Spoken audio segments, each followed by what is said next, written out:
Hey gang, welcome to another edition of Doc's Holiday Schlock, where it's a review of the movie Saturday the 14th Strikes Back. This one features our main hero named Eddie, who kind of narrates the whole movie, talking about how on his 16th birthday, which of course falls on Saturday the 14th,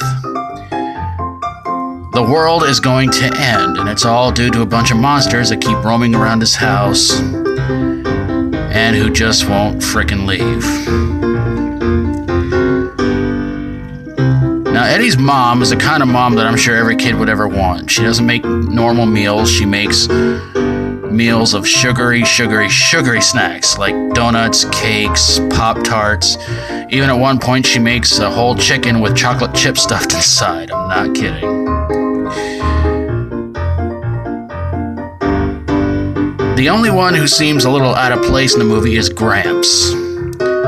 Gramps keeps talking about an old friend of his named Leonard, and, well, the family keeps trying to tell him that his friend Leonard has been dead for a long, long time. So as Eddie's birthday starts to come a little bit closer and a little bit closer, he starts to realize that things around the house are getting much worse. There's a crack in the basement.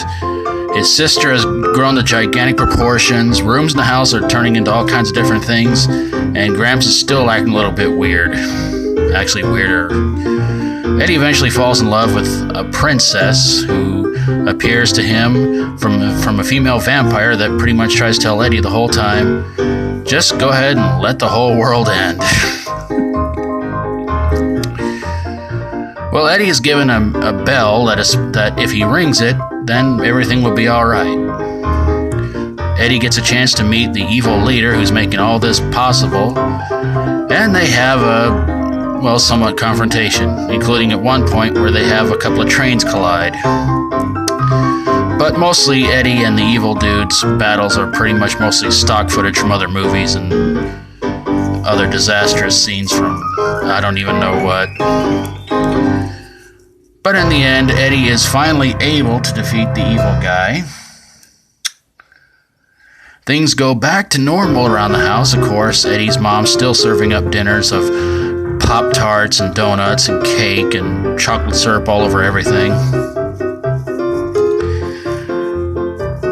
And Gramps is nowhere to be seen. And Eddie winds up narrating the end of the movie, walking down a beach, wondering if the whole thing was really just a dream, if it really happened, until he saw the princess walk up to him, and they walk off hand in hand as the movie ends. The movie stars Ray Walston and Avery Schreiber. Now, if you don't know who Avery Schreiber is, he's a comedian who's known for his fuzzy hair and his fuzzy mustache.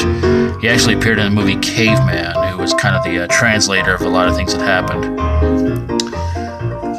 So why did this movie suck? Well, gang, I'll tell you the truth.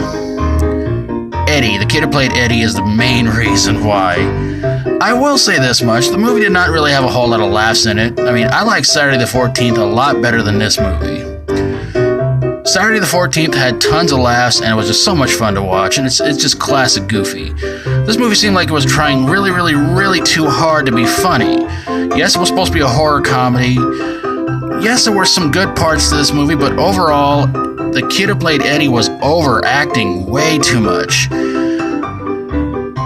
And Ray Walston as Gramps, I'm sorry, he's one of the two best things in this entire movie. And I can't swear by it, but I can almost swear there were some parodies in the movie, like, of course, one parody kind of making somewhat of a parody of, I guess, sort of a Friday the 13th Part 3 reference. Close Encounters of the Third Kind, Invasion of the Body Snatchers. Maybe that was me just having way too much of an imagination trying to focus on this weird stuff. And I think Amityville 3D had a slight parody in it because there was a scene with a wading pool down in the basement, and I don't know. Again, I'm probably hallucinating.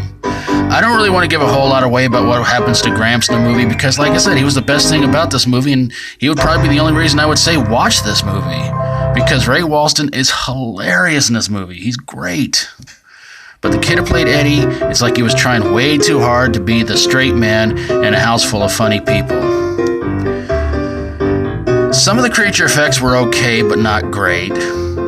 But to be honest with you, the creature effects in House 2, the second story, was quite a bit better.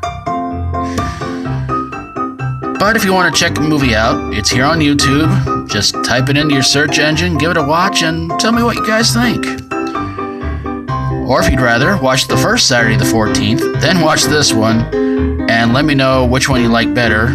Or if you like both of them the same, or if you hated both of them just the same. Love to hear from you guys, but there you guys have it, a review of Saturday the 14th Strikes Back. If you like my videos, feel free to subscribe.